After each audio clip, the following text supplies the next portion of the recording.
బౌద్ధ మతం మొత్తం పిండితే వచ్చే ఫిలాసఫీ ఇది. దుఃఖం రెండు రకాలు. ఒకటి మన సహజంగా వచ్చే దుఃఖం, రెండు మనం తెచ్చుకునే దుఃఖం. సహజంగా వచ్చే దుఃఖాన్ని మనం ఆపలేం, మీరు నేను ఎవడు ఆపలేం. బట్ ఆర్టిఫిషియల్గా వాంటెడ్లీ మన చర్యల వల్ల వచ్చే దుఃఖాన్ని మనం కంట్రోల్ చేసుకోవచ్చు. ఫలితంగా సుఖ సంతోషాలతో మనం బతకగలం.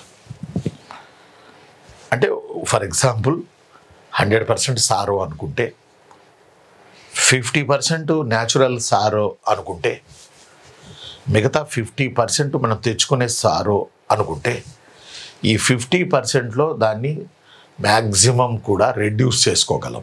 అప్పుడు కనీసం 50% అన్న సుఖ సంతోషాలతో ఉండగలం కదా.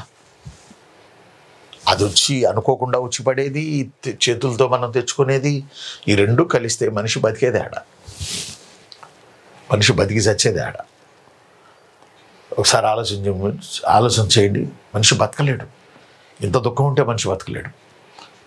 అందువల్ల రెండో దాన్ని రెడ్యూస్ చేసుకోవచ్చు, రెండో దాన్ని కంట్రోల్ చేసుకోవచ్చు.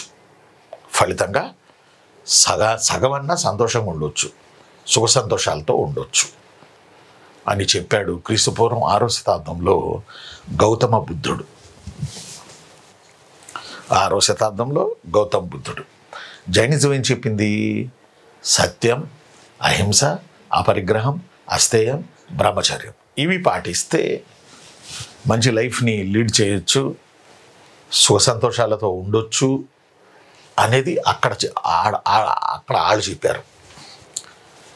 బట్ మనకు వచ్చేటప్పటికి మనం చేయాల్సిన విషయం ఏంటంటే, బుద్ధిజం వచ్చేటప్పటికి దుఃఖాలు రెండు రకాల్లో రెండో దాన్ని రెడ్యూస్ చేసుకోవచ్చు అంటాడు బుద్ధుడు. ఇదే ఒక రకంగా బుద్ధుడు మొత్తం సారం పిండితే మనకు వచ్చేది. ఎస్, దురదృష్టవశాత్తు క్రీస్తు పూర్వం 6వ శతాబ్దంలోని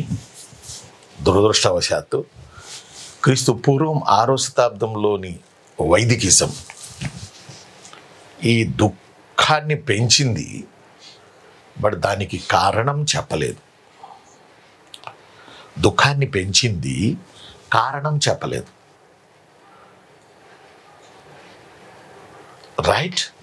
రెండు, మరణానంతరపు జీవితం ఉంది, ఆ జీవితం మీద వైదికిజం స్పష్టత ఇవ్వలేదు.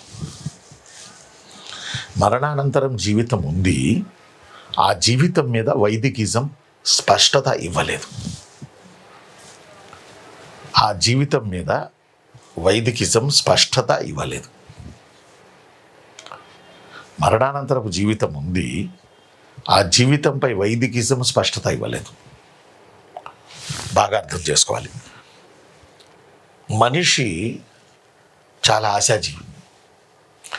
ఈరోజు